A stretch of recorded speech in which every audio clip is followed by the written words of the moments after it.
What is up, Squared Nation? Welcome back to No Counters, No Combos. And today, I've got some exciting news. Today will be the last day that I will be making content outside of my designated content creation space. So, it's been a long time coming. The flood sent me back, but I've finally been able to piece everything back together. And today's upload will be the last time I will be posting without being in that room, so to speak. So I'm really excited for that. If you guys tuned into Espira's secret rare release stream that we did with the other content creators on the channel, you guys kind of got a sneak peek at what was behind me. It's nothing too crazy. It's just I was able to kind of, clean everything up from the flood and just reorganize everything and get my space that designates me creating content back up and running. So no more unfortunately no more mobile command center videos and stuff like that, which I'm sure you're all just excited for me to stop doing those. Before we get started, I want you guys to take a look down in the description box at our LinkTree. Not only is that going to take you to our affiliate codes for your playmat and a loot crate, you're also going to be able to access stuff like our Discord there, our Facebook page, our other social media platforms. I am going to overhaul the Discord entirely. I really want to use that more to not only mine but the community's advantage. I know there's a lot of people who want to see updated deck lists of profiles that I've posted on the channel before. I just can't really justify making another video.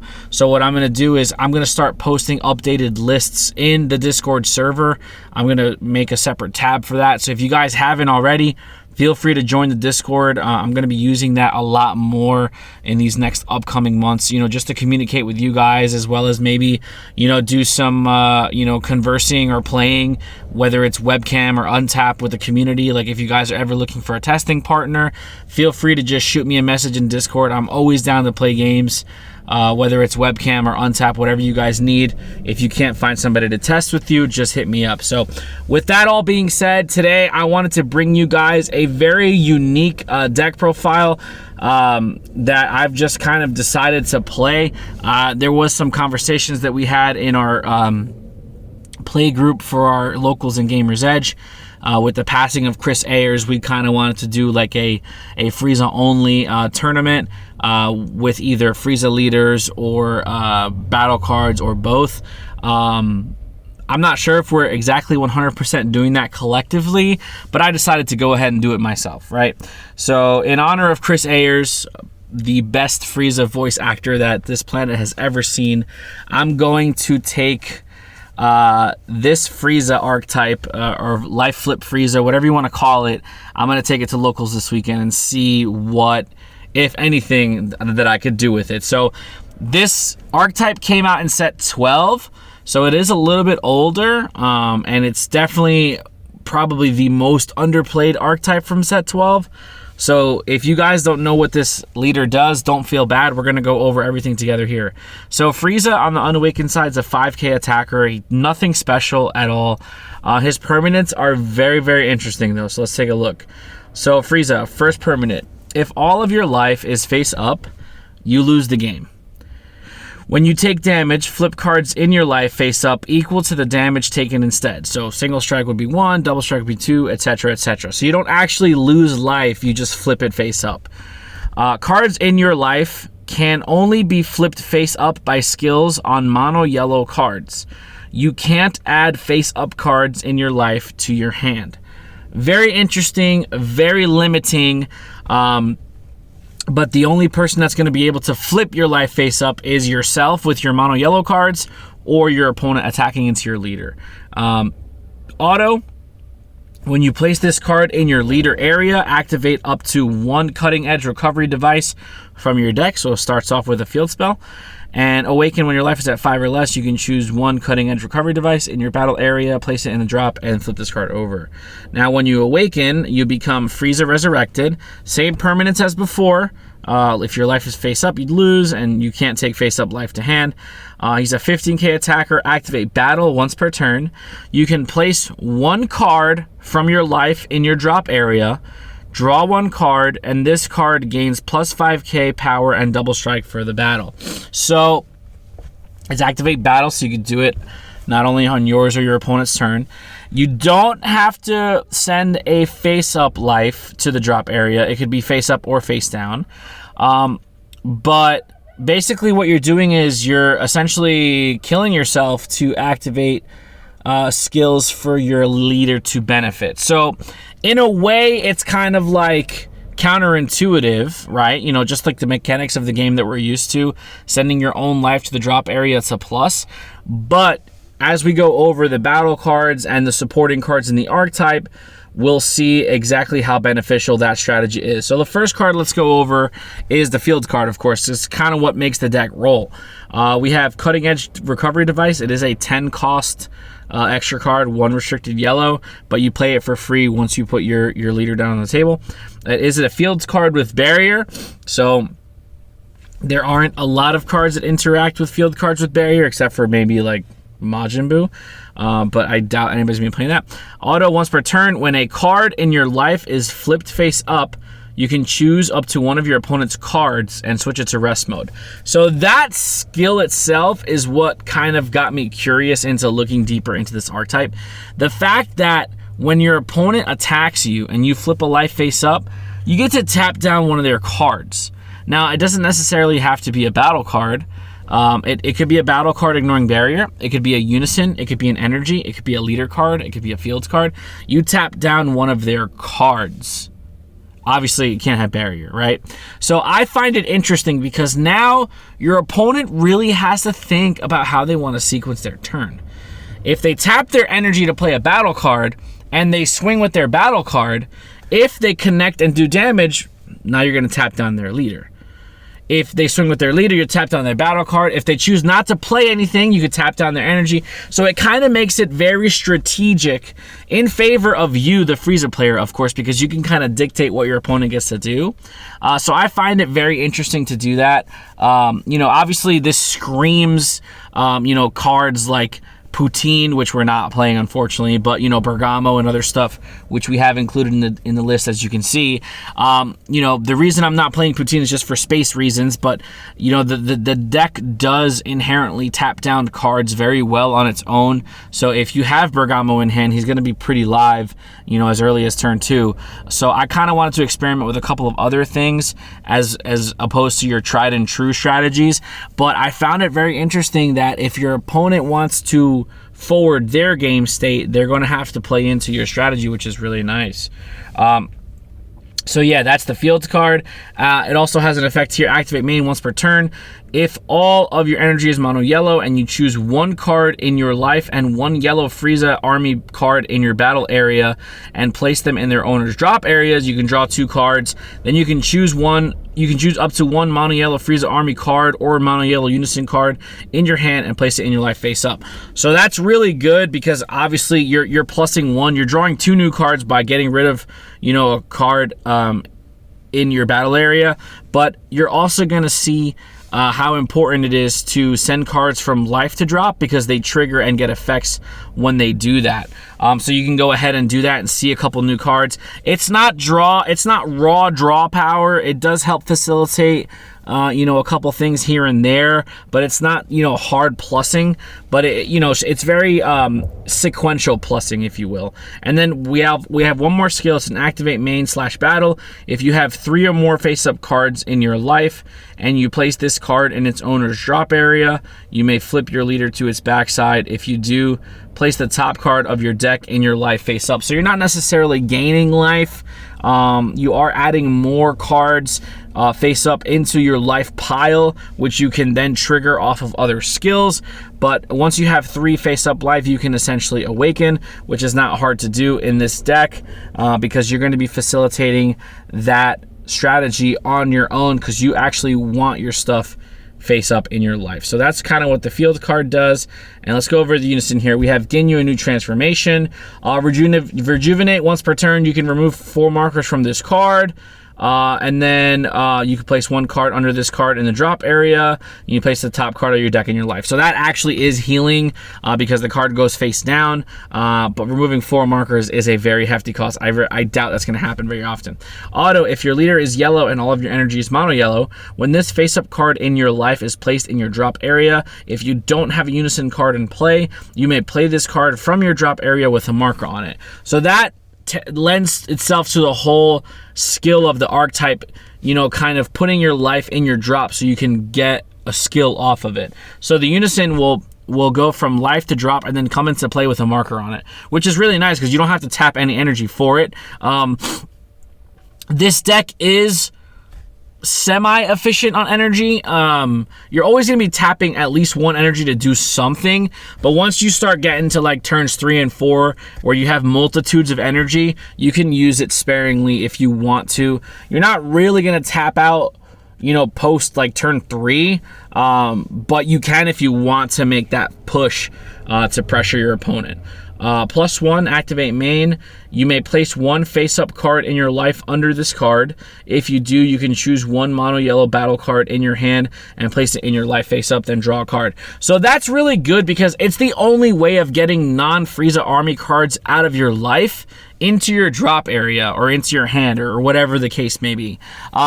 You can only activate skills off of cards that are put in life that are obviously printed text on Frieza army cards, but your generic yellow staples or your yellow good stuff, they just kind of get frozen there because you can't add those cards to your life if they're face up. So you might as well, you know, add them underneath your unison to at least plus off of it. And then if there's a way of getting them back or if there's a benefit of having them in the drop area, as you can see, we're playing Saiyan Instincts there, you can go ahead and use Ginyu's effect to get them into the drop area with either Rejuvenate or whatever the case may be to go ahead and start facilitating the strategy that way. But if you get, you know, your generic yellow stuff in your life, it is kind of a feels bad moment, but it's not as bad as you might think. So yeah, that's the unison. Nothing groundbreaking, just a decent card. Tagoma, Cold as Ice, is a 1-drop 4K attacker. When this card is played, draw a card. Very generic, but this effect is pretty good here. His activate main. If your leader card is a yellow Frieza army card and you have 2 or more energy, you may place 1 face-up card from your life in your drop and send this card from the drop to the warp. You can choose 1 mono yellow Frieza army card or unison card in your hand, place it in your life face up. If you do draw a card, you can't activate this skill for the turn. So basically what he does is once he's in your drop area, you can warp him. You can send 1 from life to drop to draw a card. You have to have at least 2 energy to do that, but that's going to help, again, continue the engine of facilitating your plays off of your life, which is really nice. And you're going to go ahead and continue to add cards in your life for you to utilize later. So we're playing 3 of those because we can't activate them till turn 2. We're playing 4 Frieza the Onslaught Begins. He's a 2-drop 5K attacker. He is a blocker, but what makes him good is his autos. Auto for 1 yellow if your leader card is a yellow Frieza army. Frieza army card, all of your energy is mono yellow. When this face-up card in your life is placed in your drop area, you can play this card from your drop. So now you're seeing where the actual mechanics of the deck come into place. You're going to be putting a card from your life to your drop to resolve X, and then once that effect is resolved, you have another auto pending on the battle card that you sent that can now come into play for X amount of energy. So for 1 yellow, you get this guy onto the board. He's a 5K blocker, which is really nice. And then he also has an auto. If it's your turn, when this card is played, you can choose up to 1 of your opponent's battle card with an energy cost of 4 or less in rest mode and KO it. So this, in combination with the field spell, constantly tapping stuff down, is going to be really nice to have that board removal early and then give you a defensive option later if you need it. So it's just another way of facilitating some type of pseudo board control while going ahead and activating your leader skill. Remember, your leader inherently is going to be able to do this effect by sending cards from life to drop with the activate battle skill. So you're going to constantly be swinging for 20k double strike while playing cards out of your drop area once they've been sent from life to drop. So it's just a really interesting strategy. It's the only deck in the game that really does it at this point. Next card here we have is Ginyu, One Last Body Change. This guy is disgusting. He's a 1-drop 4K attacker. If your leader card is a yellow Frieza army card and you place 1 face-up card from your life in your drop, When this card is played, draw 2 cards. So theoretically, this is not a +2 because you're losing a card from your life, but because that card can now trigger itself and play itself, it essentially is a +2 because you're drawing 2 new cards. So you're going even economically. You're going even, actual card economy, you're going even, but you're also plussing 2 off of the draw. So it really is a +2, theoretically, if you think about it. If you don't get to resolve an effect off of life, then it is just a +1. But seeing 2 new cards out of the deck is really nice. And this is what I was talking about earlier about having some type of draw power. It's not like raw draw, but it's conditional draw, which is, it's still better than no draw. And then auto, when one of your opponent's cards is switched to rest mode by one of your skills, this card gains blocker. So again, in combination with the field card on your opponent's turn, switching stuff to rest mode, you're going to get another blocker on board. Power of a Super Saiyan, as you guys can see, is also in the list, has another way of putting cards in rest mode, as well as the next card that we're going to go over, which is, one of your finishers or boss monsters, if you will. Frieza, Trained at Last. He's a 19k attacker, double strike, 0 cost 5k combo, 3-drop. Auto, if your leader is a yellow Frieza army card and all of your energy is mono yellow, pretty much all the skills revolve around that. So when this face-up card is in your life is placed in your drop area, you can play this card from your drop area for 1 yellow. So basically what he does is, obviously he's going to facilitate that strategy of, furthering your game state by doing what you want to do, manipulating your life. But now you're also getting a 19k body on board that's double strike for 1 energy, which is amazing in my opinion. And then he has another auto if your leader is a yellow Frieza army and you place 1 card from your life in your drop. When your opponent plays a battle card, you may choose that card and switch it to rest mode. If you do, you draw 1 and negate this skill. So he's kind of like Crusher Ball on legs. You're also going to be able to plus off of your life ability and draw a card. So it's really nice. It does negate the skill for the rest of the turn, but anything that is coming in 4 or less, actually, no, there's no cost restriction. Any battle card that's being played, you can go ahead and put it in rest mode, and your opponent is going to have to be wary about that because it might potentially stop one of their offensive plays that they want to try and pressure you with. Power of a Super Saiyan, self-explanatory. We're playing yellow. You're always going to have energy up. This is essentially just a draw 1, rest a card. That's going to go ahead and trigger some of your other effects. It's great defensively in combination with the field card, and it is a hard negate if you need to use it for that reason. My secret rare of choice for this deck is Sin Shenron. You're playing a ton of 1-drops, and I like being able to windmill slam this guy on the board for 1 energy. He's a 35k blocker that can block constantly, which is what you want to do. You want to get to the later game here. If you want to use him offensively, you can also do that for a late game push because 35k is nothing to scoff at.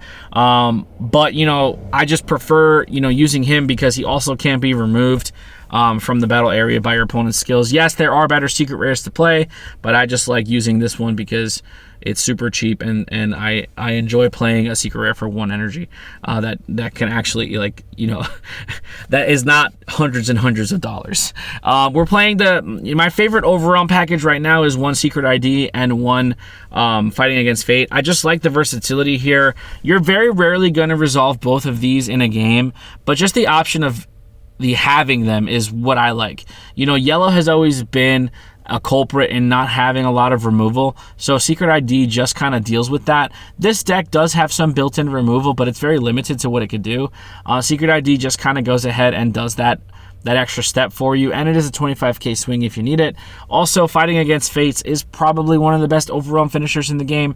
Being a 25k dual attack, is really nice, especially after you've dwindled your opponent's resources down to where they think you're done, and you just kind of sneak in those last 2 25k attacks. Sometimes it is enough to just kind of get you game that way. So I do like having this versatile overall package here. It kind of makes it so that I have something to do in each situation.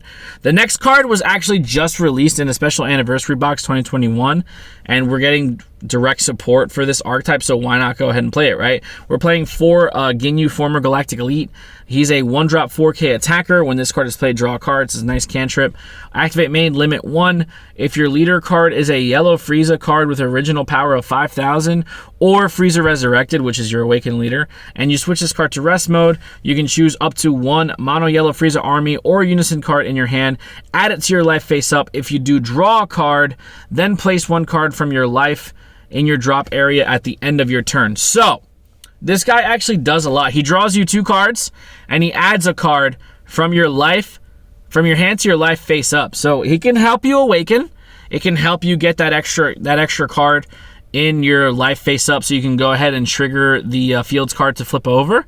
But what it also does is, at the end of the turn, it allows you to send one of your face up life to the drop area. So if you already have a face-up life that doesn't get a skill when it's sent to the drop, you can now put one in there that's going to benefit off that skill by using this guy's activate main. So obviously it helps kind of not turbo, but make the strategy more consistent. Your opponent's going to want to deal with this guy right away because you're just going to keep, drawing and manipulating your life and just getting bodies out on the board. So it's going to give, it's basically a meat shield. It's going to stop them from attacking your leader. But, getting that awaken condition off, like if you're able to control it, is really nice because you don't want to get rushed down too early and then be forced to awaken when you're not ready to do it. So I like the fact that the anniversary box gave this support card to this archetype. We're playing a small U9 package, or the only U9 package that really exists at this point. 3 Basils, 2 U9 Assemble, and 1 Bergamo, because that's all we're allowed to. I just like Basil's versatility. You're constantly tapping stuff down in this deck, so your opponent being tapped out for U9 Assemble is not impossible, and you're essentially just drawing 3. You're drawing 2 off U9, you're playing Basil, you're drawing another card, and if they meet the requirements for Basil, he's just a 19k dual attacker essentially. So you can go ahead and chip away or clear their unison or clear their board, whatever you kind of want to do. Otherwise, he just kind of sits there, and he's a 1-drop cantrip, which is not bad, and he's a target for U9 if you can resolve it. I think he's a really good card. And, if you can play it, you might as well. Bergamo, self-explanatory. It's limited to 1 for a reason. This deck does tap cards constantly. So being able to just tap a card off of the field card and then go ahead and play Bergamo to tap 2 more, you're just kind of stopping your opponent from playing the game in a way that it's not like aggravating because you have to have all these cards and meet all these requirements. But it kind of sets you up and puts you in a good spot so where you're not going to get steamrolled. We're playing 2 Saiyan Instincts because why not? It's a yellow card that you want in your drop area, so you're constantly putting stuff in the drop. Even if you can't add it to your hand, if it's in your drop, whether it's off skill or off unison, you tap 2 to draw 2. It's just a really good card in my opinion. 2 Nimbus, Floodgate. I don't have Mechanical Riposte, so that's probably the replacement here, quick and easy. But again, you want to be able to kind of slow your opponent down a little bit. Nimbus is not too bad right now. It doesn't get over unisons or leaders too much, but with just kind of way the format is, a well-timed Nimbus can kind of get you to that next turn, which is what we need in the long run. I am playing 4 Moments Before Comeback Krillin Super Combos. I was doing Zamasu because I had a really tough time getting myself to 4. But after kind of playtesting the deck, I figured out a way to do it efficiently, so I can kind of put myself at 4 at will, and then this is what's going to turn on my super combos. Bottom decking 1 to draw 2 is just really good. It's extension. You're seeing more cards. You're putting stuff back that's dead. You're drawing into power cards. It's just a really nice, especially defensively, to be able to see more cards and just kind of get out of a jam if you really need to. Zamasu is great, don't get me wrong, but with how much tapping down this deck already does, I feel like it's more beneficial to be drawing cards to kind of extend your survivability as opposed to just answer your opponent's board. The boss monster for the deck is Frieza Divine Transformation. This guy is awesome. I mean, he was sprinkled in some yellow decks earlier as just like a good yellow card. He's 5 energy, 25k, deflect, double strike, blocker, 0 cost 5k combo. This card can't be removed from battle area by your opponent's skills, so he's going to stick around. If your leader is yellow when this card is played, you can choose all your opponent's battle cards in rest mode, KO them, and then flip 1 face-up life face down. At the end of your turn, switch this card to active mode. So he actually does heal you, because Frieza's permanent basically states if your life is face up, you lose. So this guy actually really does heal you, which is great. Especially if you flip down a generic yellow card that has no benefit of being face up in your life, you can now know where that card is and add it to your hand with a specific skill, or with, you know, one of your Frieza army reinforcement negates or whatever. So it's just really nice to go ahead and be able to heal. And 25k double strike blocker, you know, it's just really good. Auto, once per turn, when your opponent activates a counterattack, you can choose 2 of their cards, switch them to rest mode. They can't be switched to active mode to the end of your opponent's next turn. So if they go ahead and negate, whether it's his attack or somebody else's, you can go ahead and freeze 2 of their cards. Doesn't have to be a battle card, doesn't have to be energy. It could be their leader, it could be your unison, it could be their energy battle card, whatever you want. You're just choosing 2 of their cards and freezing them, which is really nice, especially once you get to the later states, because when they want to drop their bombs, they won't have enough energy to do so. He's just a really good card in my opinion. 1 further instruction Champa. I think this card's a staple. Every deck should be playing 1. 2 Frieza army reinforcements. This is what helps you get down from 5 to 4. And it's just essentially stopping 2 attacks, so it's just really good. And then, of course, last but not least, we are playing the 1 Cold Bloodlust, because it's a Frieza deck. And why wouldn't you play Cold Bloodlust? So this is what I'm going to be rocking this weekend at locals. I'll definitely try and get some gameplay on stream for you guys, and maybe do like a battle chamber so we can go over the plays and stuff like that. I really don't think this deck is that bad in a local scene. Like, do I expect to go and top or win my local? No, I don't at all. But you know, if you sequence properly, if you see the cards that you need to see and you're playing efficiently, you could probably sneak out a couple of wins. Especially, a lot of people aren't going to know what to do against this deck because it's just not very well played or heavily played. You might catch some surprise factor and get yourself some wins that way. But let me know what you guys think in the comment section down below. Don't forget to like, share, subscribe, and please hit the notification bell so you can stay up to date with everything No Counters, No Combos. We really do appreciate the support, and we'll see you guys in the next video. Be there or be squared.